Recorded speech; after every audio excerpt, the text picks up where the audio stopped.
নমস্কার, আশা করছি আপনারা সকলে খুব ভালো আছেন। একটা নতুন ভিডিওতে আপনাদের সকলকে স্বাগত। আজকে সকালবেলা ঘুম থেকে ওঠার পর আশ্রমের একটু বারান্দায় এসেছি। এখান থেকে এত সুন্দর দেখতে লাগছে, মাঝ সমুদ্র দিয়ে একটা ছোট্ট নৌকা বয়ে যাচ্ছে। আপনারা অনেকেই আমাকে কমেন্টে আগের দিন জানতে চেয়েছিলেন আমাদের আশ্রমের রুমটা কীরকম ছিল, তাই ভাবলাম আপনাদের জন্য একটা ছোট্ট রুম ট্যুর দিই। তো এবারে আমরা আশ্রমে ছিলাম যে নতুন বিল্ডিং শতবার্ষিকী ভবন, সেখানেই। রুমটা বেশ বড়সড় জানেন, আর সব থেকে ভালো লাগছে রুমের মধ্যে যে জানলাটা রয়েছে সেখান থেকে সমুদ্র দেখতে পাওয়া যাচ্ছে। ভারত সেবাশ্রম সঙ্গে আগের থেকে রুম বুক করা যায় না। এখানে রুম নিতে হলে সেই দিনকে যেদিনকে আপনি থাকবেন এখানে সকালবেলার থেকে এসে লাইন দিতে হয়, তারপর ওনারা ওনাদের রুম খালি থাকলে সেই অনুযায়ী অ্যালোকেট করেন। আজকে বাইরে প্রচণ্ড বৃষ্টি হচ্ছে, সেই জন্য আমরা আর কেউই বাইরে ব্রেকফাস্ট করতে যেতে পারিনি। ছোট একবার বেরিয়ে মুড়ি, চিড়ে ভাজা, চানাচুর এসব নিয়ে এসেছে। আজকে আমরা জমিয়ে সকলে মিলে ঝালমুড়ি খাবো। আসলে ঘুরতে এসে তো আমাদের কাছে বড় বাটি বা এরকম জাতীয় কিছু থাকে না, তখন এরকমভাবেই জোগাড় করে নিতে হয়, না কি বলো ছোট? চিড়ে ভাজা, মুড়ি, তার সাথে চানাচুর, চপও আছে। চপটাকে পাশে রাখুন।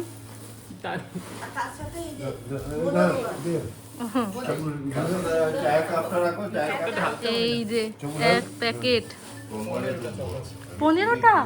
বাহ, ভীষণ ভালোভাবে রথের দর্শন হলো। রথের উপরে প্রভু জগন্নাথ দেব সকলকেই দেখতে পেয়েছি। একটু হলেও রথের দড়ি টানতে পেরেছি, কিন্তু কালকে আর এনার্জি ছিল না ফিরে এসে আপনাদেরকে জানানোর মতন। সত্যি একেবারে রোমাঞ্চকর ছিল, গায়ে কাঁটা দেওয়ার মতন। তো এখন সকাল 10:30 বাজে, আমি আর মামনি যাচ্ছি একটু বিচের দিকে।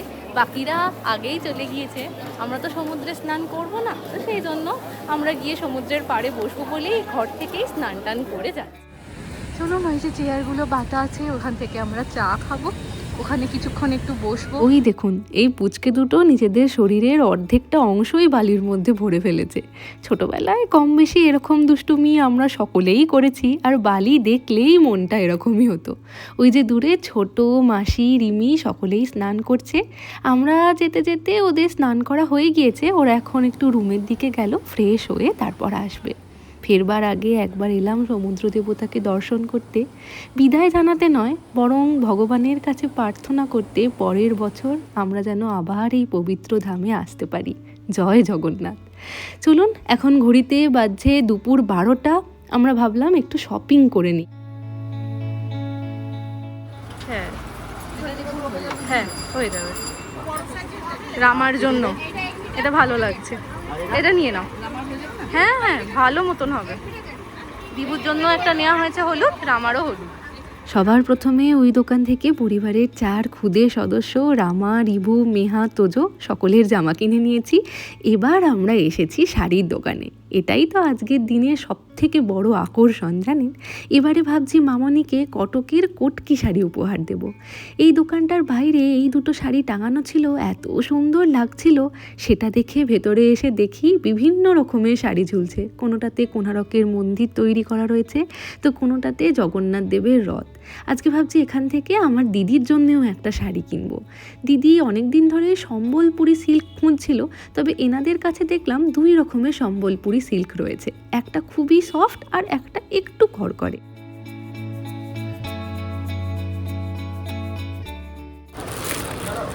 রানী কালার, ম্যাজেন্টা, এই লম্বা করে একটু আমার না নীলে এই কালারের নেই শাড়ি।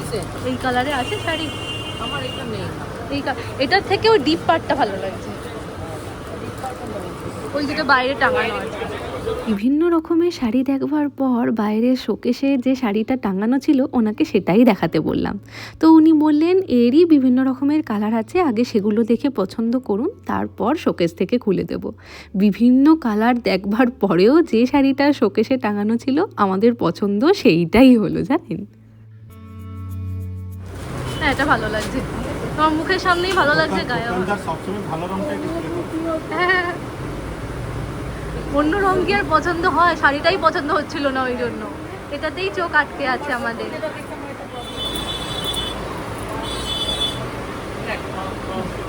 ভালো লাগছে। চলুন, 3 দিদির জন্য শপিং করা হয়ে গিয়েছে। বড়দি ছর্দির জন্য আগেই শঙ্খ কেনা হয়েছিল, আর আমার দিদির জন্য একটা শাড়ি নিলাম, আর মামনির জন্য সবার শেষে যে শাড়িটা দেখালাম ওটাই নিয়েছি। এবার এসেছি একটু পিতল কাঁসার দোকানে। রাস্তা দিয়ে যাওয়ার সময় চোখে পড়লো জানেন এই ছোট্ট পিতলের ক্যানটা, ভীষণ সুন্দর লাগছে। আর নিচ্ছি একটু গোপালের আসন। এবছর কিন্তু গোপালও আমাদের সাথে এসে নিজের প্রয়োজনীয় সমস্ত শপিং করিয়ে নিয়েছে। ভেবেছিলাম একটু খাজা কিনবো, কিন্তু গাঙ্গুরামে এত লম্বা লাইন, সেই জন্য এবারে আর ওই লাইনে দাঁড়িয়ে খাজা কেনা হলো না, অন্য দোকান থেকেই নিয়ে নেব। আমাদের কেনাকাটা প্রায় শেষের পথে। এবারে আমি ভেবেছিলাম আর শাড়ি কিনবো না, কিন্তু মামনি নাছোড় বান্দা, আমাকে কিছু একটা নিতেই হবে যেটা মামনি আমাকে গিফট করবে। তো সেই জন্য এখান থেকে কয়েকটা চুড়িদারের পিস দেখলাম, তো তার মধ্যে থেকে আমার ওই নীলটা পছন্দ হয়েছে। এই দোকানে দেখছি কোটকি প্রিন্টেরও চাদর পাওয়া যাচ্ছে জানেন। আগের বারে আপনারা অনেকেই বলেছিলেন এই 13 পার্বণ রেস্টুরেন্টে আসতে, এখানে খুব ভালো খাবার পাওয়া যায়। তো আজকে আমরা লাঞ্চ করতে এখানেই এসেছি। আগের বছর রাজার খুব ইচ্ছা ছিল 13 পার্বণে আসার, আমরা একটু আসতে দেরি করে দিয়েছিলাম বলে এখানে প্রচণ্ড ভিড়ে আর বসার জায়গা পাইনি। তবে এবছর একটু তাড়াতাড়ি এসেছি, আর যেহেতু আমরা একসাথে 12 জন আছি, তাই ওনারাও একটা বড় টেবিল অ্যারেঞ্জ করে দিয়েছেন। আজকে এখান থেকে আমি আর ছোট নিয়েছি ভেজ থালি, বাকিরা সকলে নিয়েছে ফিশ থালি, আর রিমি আর মাসি নিয়েছে এগ বিরিয়ানি। ভেজ থালিতে ঝুরি ঝুরি আলু ভাজা, তার সাথে ডাল, শুক্তো, পোস্ত, আর আমি আলাদা করে একটা মাছ ভাজা নিয়েছি, আর সবার শেষ পাতে একটু চাটনি। ফিশ থালিতেও এই তরকারিগুলো সমস্ত কিছুই এক রয়েছে, শুধু তার সাথে মাছের ঝোলটা রয়েছে।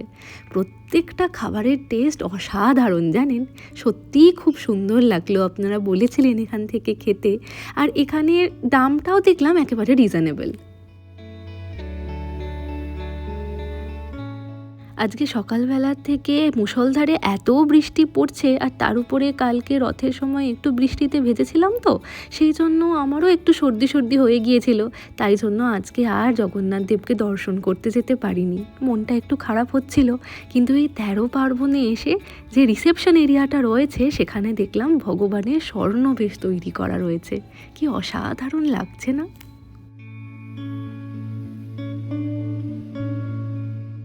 এখন সন্ধে 6টা, আমাদের সকলেরই প্যাকিং কমপ্লিট। ঘরে বসে একটু বোর হচ্ছিলাম, তো সেই জন্য ভাবলাম বিচের ধারে যে মেলাটা বসেছে সেটা এখনও আমাদের দেখা হয়নি, তাই ওখান থেকে একটু ঘুরে আসি, আর শেষ মুহূর্তে যা যা মনে হবে সেগুলোই কেনাকাটা করব। তাই বিচের ধারে মেসো, পিসেমশাই, ছোটরা একটু বসলো। কত তিনটে সেটের দাম কত? তিনটে সেটের দাম কত? দাম 350। বিয়ের আগে রিমির কাছে গোপাল সোনা ছিল, সেটাকে বিয়ের সময় রিমি বাড়িতেই রেখে শ্বশুর বাড়িতে গিয়েছে। তাই রিমির বড় ইচ্ছা এই পুরীর থেকে একটু জগন্নাথ দেবকে নিয়ে যাবে সাথে করে। ওই দোকানে কি সুন্দর সুন্দর কাঠের জগন্নাথ দেব পাওয়া যাচ্ছিল বলুন, ওখান থেকে রিমি একটা নিল। আর মামনি এখন নিচে লক্ষ্মী ঠাকুরের ধান রাখার কুনকে। সুন্দর লাগছে, পছন্দ? নেব। এখনই চেপে গেছে, মাছ দিয়ে তো কিছু থাকবো না।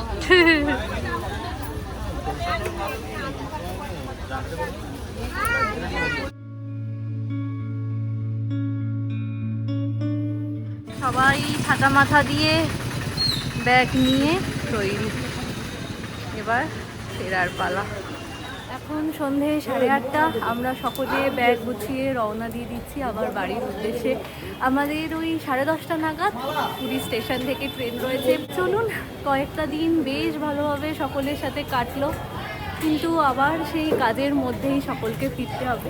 একটু একটু বৃষ্টি পড়ছে, তো এখান থেকে আমরা অটো করেই যাব ঠিক করেছি। ছোট গেছে অটো দেখতে।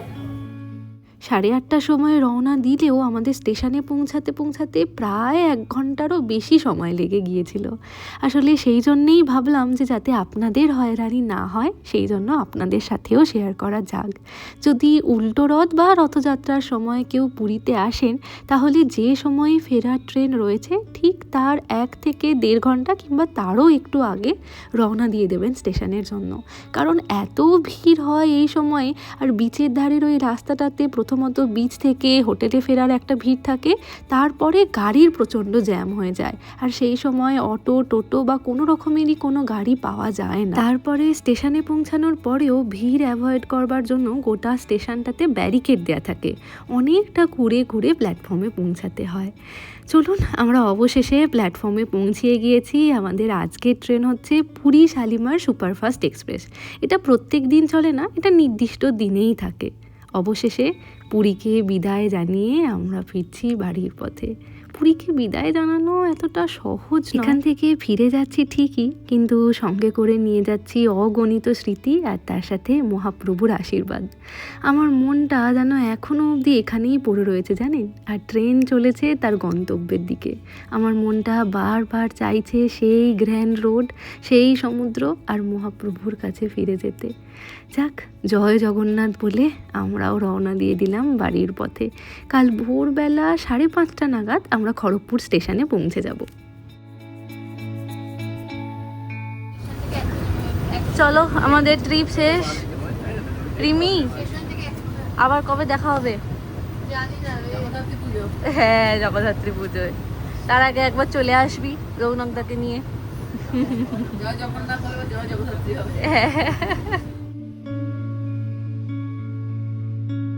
এখন সকাল 6টা বাজছে, আমরা খড়গপুর স্টেশনে পৌঁছিয়ে গিয়েছি। খড়গপুর থেকে মেদিনীপুর যাওয়ার জন্য আমরা আসানসোল লোকাল ধরবো, তো ওটা 6:10-এ আছে, 6 নম্বর প্ল্যাটফর্ম থেকে ছাড়বে। এখন আমরা 6 নম্বর প্ল্যাটফর্মের দিকেই যাচ্ছি। এক রাশ মন খারাপ আর মনে অনেকটা আশা নিয়ে আজকের ভিডিওটা এখানেই শেষ করছি। আজ তাহলে আসি, আবার আসবো নতুন একটা ভিডিও নিয়ে। ততক্ষণ সকলে সুস্থ থাকবেন, সচেতন থাকবেন আর সকলের খেয়াল রাখবেন। ভালো লাগলে ভিডিওটাকে একটা লাইক করে চ্যানেলটাকে সাবস্ক্রাইব করতে পারেন।